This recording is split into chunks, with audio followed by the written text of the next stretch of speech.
Little time to lose, still I plant my hands. So the investment was an oversized courgette and some overripe tomatoes. Now we'll see what the returns are. Oh, it's always exciting to see. Oh my goodness, you've laid loads today. Well, okay. We've got one of John's white hens who never looks clean, do you? Do you? No. Is he in the nest box? Yeah. Yeah, and then. He's not anymore. 2, 4, 6, 8, 9. Now, the broodies are queuing up to sit in the broody box. No, Mum, no, I know you're broody. You need to get out. Oh, you're just sitting there and no eggs. Okay. Well, somebody else wants a turn, so that's right. Oh, well, we'll have a little look a bit later. Yeah, stop being bossy. Oh, they're shouting. I'll do a mixture. Oh, we've got some in the end here. We've got a mixture of colours. John's lay whites, and mine and our daughter Steph do various other ones. Yeah. Okay. Well, that's not a bad swap for an oversized courgette and 6 overripe tomatoes. Yeah. We'll call that a deal. So, if you saw the first vlog, you saw that I ended up doing something that really wasn't what you're meant to do according to the books. I planted potatoes in straight pure manure, no soil, with bedding from horses, and I did it because I had to get rid of the stuff. I didn't do it by choice exactly, and it worked. We saw in that video the produce was amazing. Now I've had a similar thing. I don't want you to think I just break rules for the sake of it, but here's the deal. I put my tomatoes in the greenhouse. They have grown and cropped so amazingly well. What happened? They came up the string and then they hit the top, so I stopped them. And I thought, well, I don't want my season to finish first week of August. That's no good. I need some salads for longer than that. Now, I know this is probably ridiculous, but I actually sowed more seed in July. So now I've actually got a greenhouse with new tomatoes that should have been there just after Easter. And I've got 2 new cucumbers which I sowed at the same time, and they've just, you know, romped away. I mean, well, you can see they're almost to the top of the string already. They're burpless, tasty green, so they're handy because I can grow them indoors, and I've got some out on the allotment as well. So yeah, these will obviously come a lot earlier. So this morning's job is to tie the tomatoes, because some of them I put in before I went away on holiday, others were left in the pots, and you will see there's a very big difference between the two, which isn't surprising, but let's take a look at that. Yeah, so these were sown, I don't know, probably early July, and planted in the soil after I'd taken out my spent ones, which were put in just after Easter, and they're doing okay. And then you can see the ones that I left in the pots, yeah, they've suffered. They haven't enjoyed it much. However, let's play detective. Let me, if my knees will cope. Now, you see, if we look at the lower leaves, they've really suffered. But if we go to the heads, this is a bit the issue with my sight, because I can't see whether I'm actually, I think I'm aiming at the head. Can you see how things are coming good? Now these have only been in less than a week, but they got their feet in good gear now. They're not in a pot anymore. You know, they're sat in manure. All right, it's been used by the last crop, but they're coming good. So the next job is to tie them. Well, not those so much, although I probably will. But these here definitely need tying in now. And for professional people, you're going to know all of this, but maybe if you're just starting out, the actual tying technique might be useful to consider. A reasonably sharp knife, always good to have. So, to make your knot at the bottom, you really do not want a knot that's going to tighten when the weight of the plant pulls on it later on. So you want something that doesn't slip. However, for sort of speed and efficiency, you really need a knot that you can make after you've just tied your last one. So you can tie the top, tie the bottom, tie the top, tie the bottom. So the one I use, it's just an old Guernsey tomato knot that's been used for goodness knows how many years. Let me put this knife down. So you get your string, and all of this is done while you're coming from your last top knot to your bottom one. You get your string and you make a loop like that, fold it over as though you're making a pair of glasses, then you collapse those onto each other, wrap the tail around the tomato, pull, and you're done. You're on to your next one. I'll show you that a bit closer up later on. But so we tied our top one. Hello. I think you've witnessed a miracle. This morning when I woke up, I was partially sighted. Now I'm seeing double. Ah no, what I did when I sowed the tomatoes, I sowed two in the same area. So I have actually got two tomatoes. You haven't witnessed a miracle at all. You witnessed just one more mistake. Let's get rid of one of those. Which one's the best?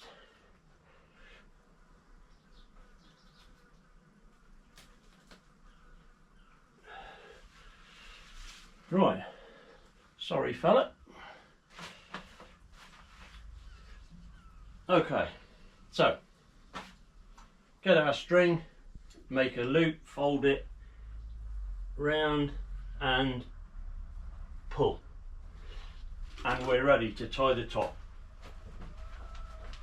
So obviously you wouldn't kneel down if you were doing that job. And the top knot is, again, for anyone who does growing, it's very ordinary. There's nothing special about it, but if you're new, it could be useful, and it can be used for all sorts of things, whether it's outdoor beans, sweet peas. Wow, there's another one double planted.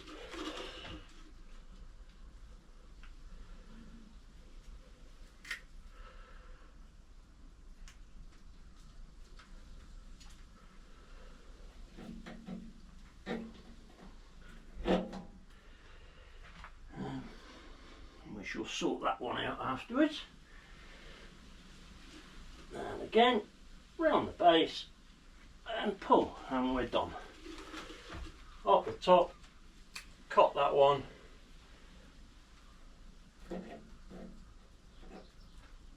and pull that through, and that's a nice quick release knot on the top for when they're finished. I don't know, how long will they produce? I guess it depends on how good our summer is.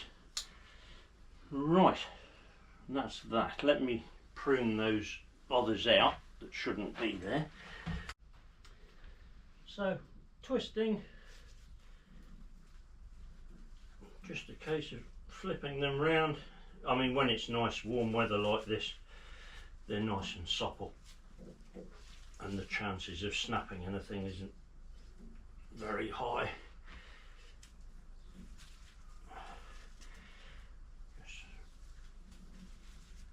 those around like that. And the important thing when dealing with any crop, I would suggest, but with tomatoes, you don't want botrytis setting in. So nice clean cuts, clean snaps if you're leafing. While we're on the subject of leafing, I see so many people that think it's a good idea to strip all the leaves off their tomatoes. You know, you can strip up to the truss that you're picking, but they need them. You know, that's their fuel source. That's where everything, I mean, yeah, their roots are in the ground, but they need that sunshine to get the chlorophyll working. And you don't just pull leaves off unless they're damaged. I mean, even those here that you can see that are damaged, the ones that were in the pots, there's enough live leaf, there's scorch on it, but that's not going to, I don't believe that will turn to rot. I'm going to leave that because those plants really need a good pick up, and it's through those leaves that they're going to get that. So you can see I've got a bit of a problem with not wanting to throw things away that I think might have some good or might be good for somebody else. So these are, I think these are Shirley tomatoes that I sowed along with the Trilly. So the Trilly is the nice tasty little plum tomato, baby plum. I prefer those. These Shirley, they're good croppies, good for sandwiches, but for salads I quite like the little Trilly. What else have we got here? Sage, thyme, parsley. I mean, I've got plenty. I'm never going to use it, but I just don't like the idea of throwing it away, so I just keep it until it gets much too big, and then I throw it away.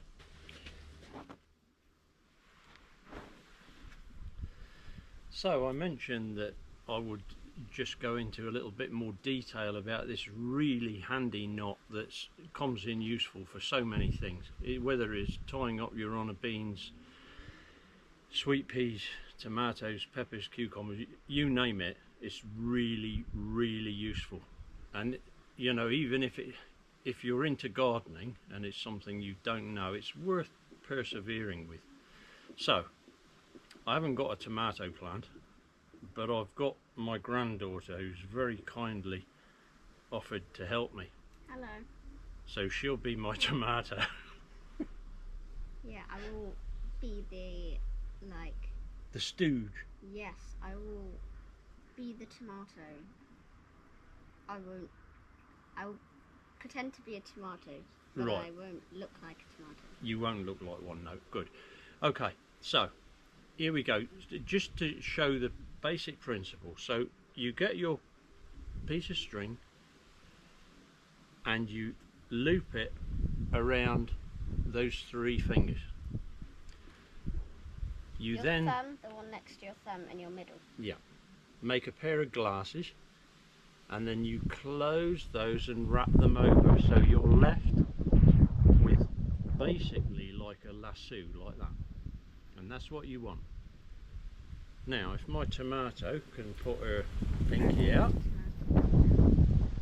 you take this and wrap it round the stem. Yes. Round the stem, put And it then through this. the hole, Yes, and so then the string pull, goes through the hole, and then you pull. and then you've got a good And firm then fix. Yeah? I'm pulling it like as tight as I can. Good, It's not okay. even- So let's try that again. Just so, you can. So See let's just everything. imagine we've tied up at the top, and we're just bending down to our next runner bean. On our way down from tying the last one at the top, we're already doing that and round. We're ready. That's how quick it is. So it's a really efficient way of tying. So we've tied our last one, cut with the knife, down we come. Now, tomato. Hello, tomato. Around the stem, put that one through, let it all go loose and pull, and there we go. One good tomato. You haven't got botrytis, have you, Denver? No. Good. The next one, this is going to be the top knot. Now for that, my tomato is going to have to turn back into a granddaughter, and I'm going to ask her if she can hold this poking stick. Can you hold that one each end like that? I can even hold it. So we're going to pretend that this is our wire in our greenhouse,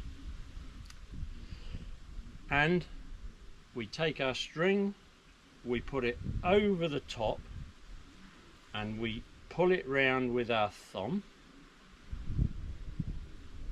and then we come across and pull like that, and you've got a solid knot that won't give way under the weight of all the trusses of tomatoes. I mean, look how sturdy it is. Oh, it's very sturdy. Very sturdy. However, if you need to, at the end of the season, you can just pull on the tail and it comes off. Very So- handy to know that information. Denver, could we do that a little bit closer? Okay, so hopefully this is close up and nice and slow. Just so you So get the your idea. top knot, we come over your tomato wire, we grab that the other side, and then we come across our thumb and we feed. Can you turn that towards the camera then? Yeah. Hopefully you We guys can see. feed that through and just pull it up, and you're left with a very tight knot. Steady. And if you don't, if you want to Pull the tail. get rid of it, you pull the tail and it comes right off. That's it. Very easy. Well done. Hopefully you can see that. Now, do you want me to hold that back for you? Okay. So what we're doing is actually, if you carry on, we're taking the dry seed heads off of the Danish flag poppies, hold it with one hand and cut with the other.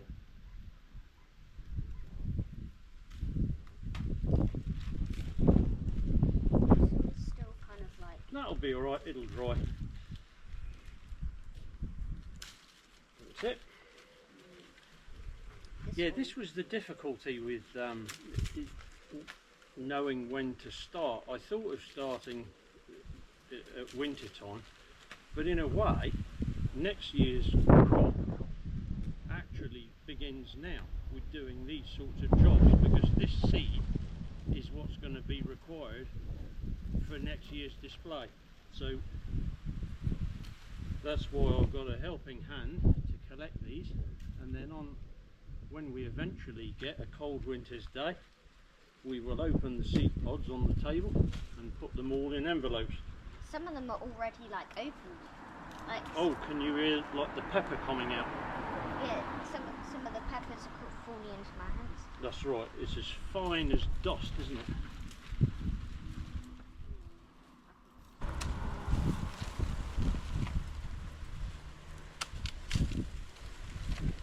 Can I do 4?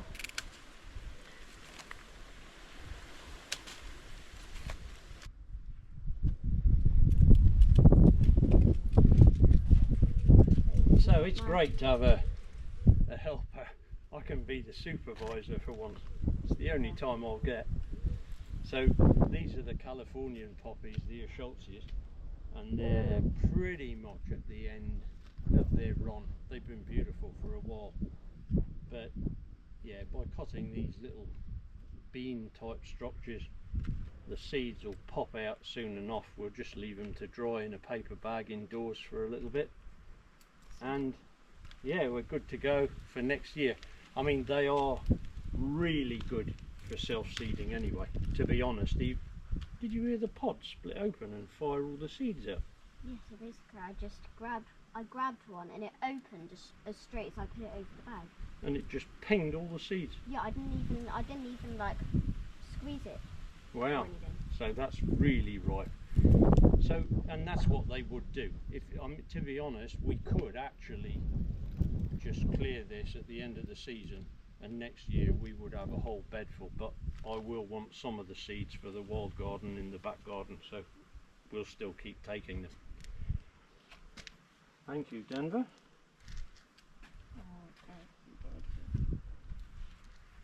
Still growing, still grateful through sunshine and rain. Seeds of hope are planted and they will bloom again. Still growing, still grateful, I can feel it in my veins.